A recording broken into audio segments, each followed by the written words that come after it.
The underlying difficulties of providing food for the masses is charted in the history of conventional farming methods, such as using the old plow and pickaxe to till the soil for growing crops.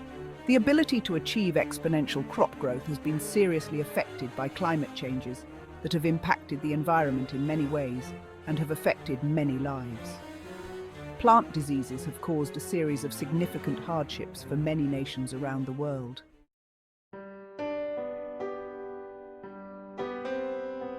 Since the 1900s, concerns about the scarcity of food became a well-known fear.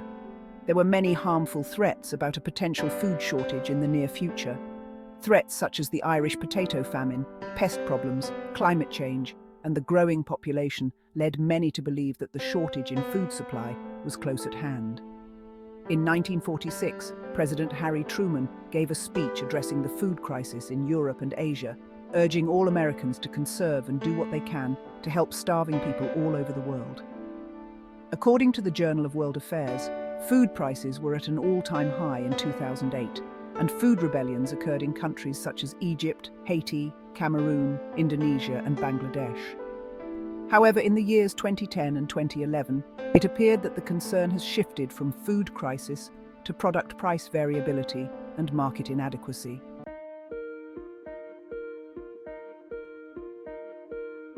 The novelty of GMO foods and its technology seem to have brought forth the opportunity for change, but there is an awareness that unscrupulous GMO food practices could bring about unwanted consequences to the food chain, cause unknown disasters to the environment, and inadvertently threaten public health. According to Thw, it is necessary to take precautionary steps, to create guidelines, to create judicial procedures, and to put policies in place to restrict the areas of prohibition and consent for GMOs. It would seem as though genetically modified foods technology is being used by GMO foods activists to carry forth a wicked agenda, to force the technology into a laissez-faire type development while using the general public as guinea pigs. The opposing party of GMO technology seems to think that this will boomerang and destroy the quality of everything we seek to preserve. If this should happen, our food sources will be reduced to a lower quality, which will be irreversible, and our lifespan will also be reduced, and we shall become even more inferior. Bible records show that many of our ancestors lived past 200 years old. Such extremes in longevity were possible because during those times, the earth was not overpopulated and polluted as it has become over the last 2,000 years. The work that our ancestors did was much harder than the work that we do today.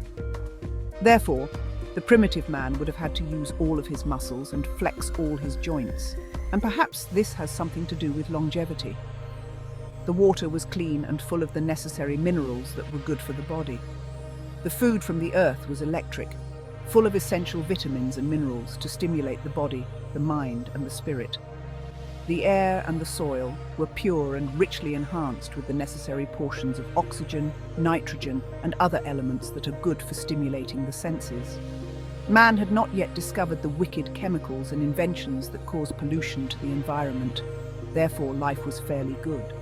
However, over time, as the earth became more populated, it also became more polluted.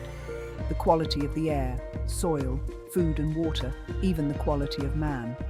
His primordial instincts have been reduced and his lifespan have been greatly depreciated. Much has changed since then.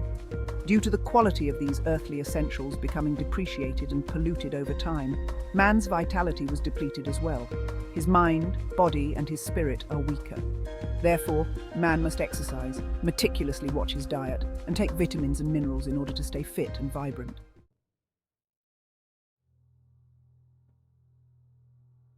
We were being used as lab rats. We have been the test subjects of genetically modified foods for many decades now, even though many of us were not aware of this. Most GMO foods do not have proper labeling and information. Therefore, it's unknown whether we benefited or depreciated our long-term health from GMO foods, for there is no way to credit or discredit GMO technology since GMO foods are not properly labeled. The mind-boggling question is, have we been putting our long-term health at risk? If a food crisis were to happen in the near future, at least we have Monsanto's seeds as a backup plan, right? But what if the food crisis came as a result of unscrupulous GMO food practices? What shall we do then? Would there be a way to reverse the problem? We cannot grow organic from that which has become inorganic, lifeless. GMO technology can be used for many good intentions. However, in the hands of mad scientists and greedy farmers who may use the technology to carry out dishonest practices, GMO technology is like a loaded gun. They will shoot at the innocent in ambush, poison cities and towns, and show no remorse whatsoever, for they only care about the profits. What would be the worth of human life then, when GMO technology gets into the hands of crazy scientists and dishonest farmers? Monsanto's seed technology has tremendous economic impact across the globe. At any time, they can force entire populations into a feeding frenzy, for by controlling the food production, they control the masses. We know the law, but we don't obey it, or perhaps we just lack the understanding of it.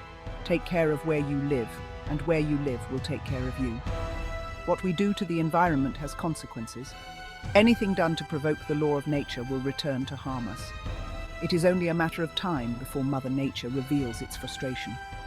Research has illustrated that customers don't hate GMO foods, but that they detest unlabeled GMO foods. In other words, the improper labeling of GMO foods is the real issue. Research also confirmed that consumers would be more willing to buy GMO foods over alternate foods if GMO foods had proper trade-off benefits, ability to fight diseases, lower cholesterol, fight cataracts, etc. Long-term research needs to be carried out to study how people behave, how their immune systems react after eating types of GMO foods, especially GMO foods that claim to have certain trade-off benefits, like the golden rice, and its claim to help fight vitamin A deficiency. If GMO foods were engineered with proper trade-off benefits, the ability to fight diseases, fight diabetes, fight cancer, etc., then eating GMO foods would make life better and help people to perform better. Perhaps GMO foods would become more desirable then, and GMO foods would undoubtedly be properly labelled and be sold at higher prices because the demand for GMO foods would increase. In its present state, however, GMO foods are rendered useless. Just like administering therapeutic drugs to patients, there are usually some side effects. Therefore, it is in this same way that eating highly toxic GMO foods may also have side effects on the consumer's health.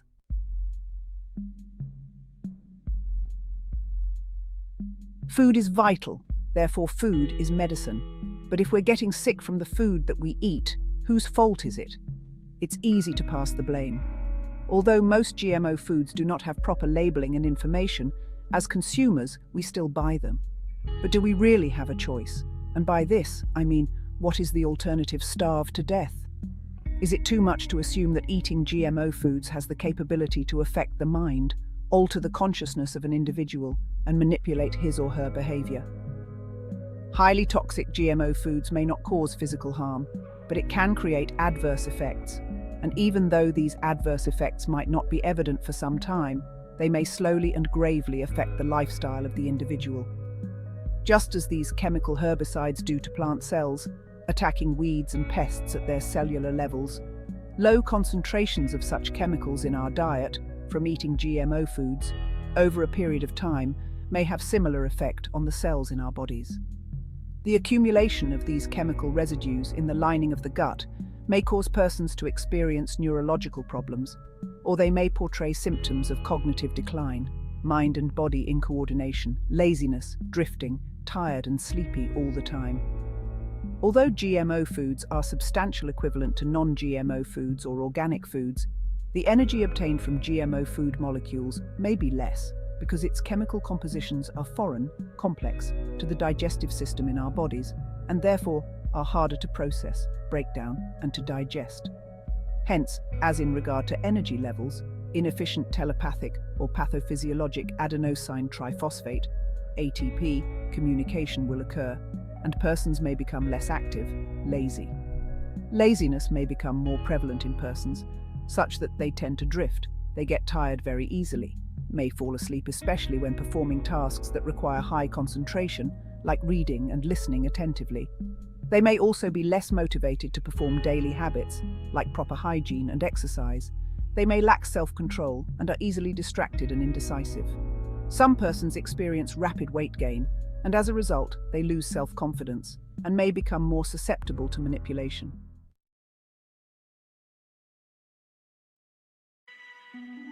We don't know the long-term health effects of eating GMO foods. GMO technology could be used to improve many areas of our lives. It can be used to improve our diet by enhancing fruits and vegetables with higher content vitamin C to boost the immune system, and to enrich fruits and vegetables with antioxidants to help fight diseases like diabetes and cancer. Some consumers are already eating GMO foods to stimulate growth hormones. It has been said that bovine, a growth hormone, RBST, can be found in cow's milk and some soybean products, which helps females to develop firmer and larger breasts and grow bigger bums. However, there is also the problem of rapid weight gain. If GMO foods were engineered to help us live healthier lives, by enhancing the foods to help us perform better, people would become successful quicker and live happier lives.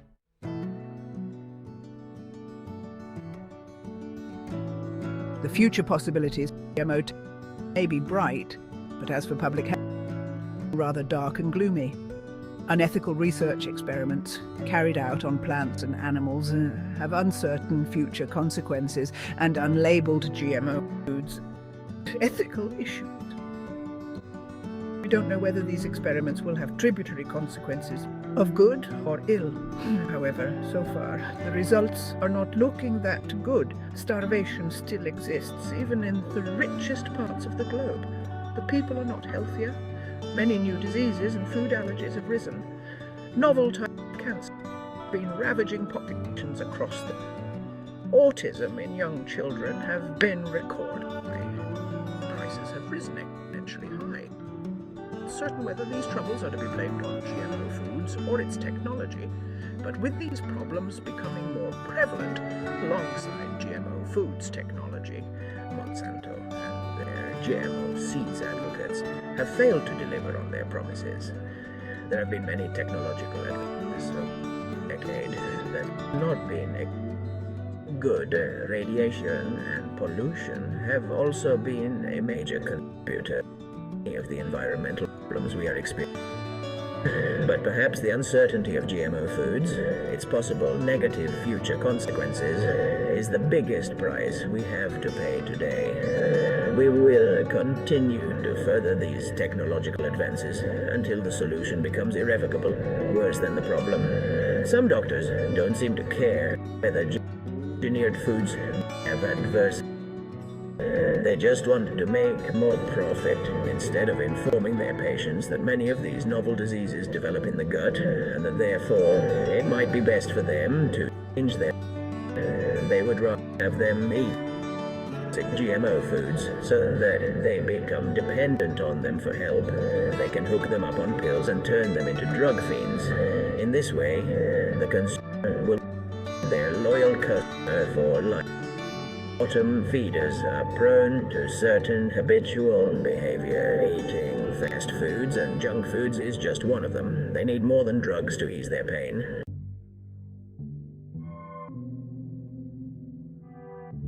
GMO foods and GMO technology can be portrayed more agreeable by public media.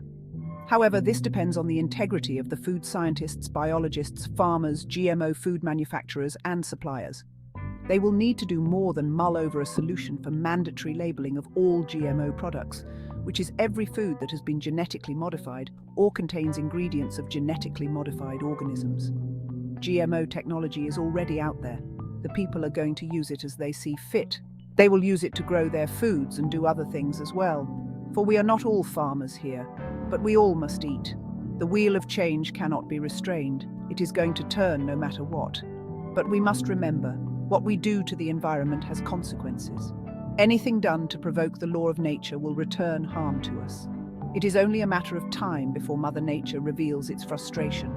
We were told, let the wheat and the tares grow together until harvest, but we neglect to let this happen as naturally as it should.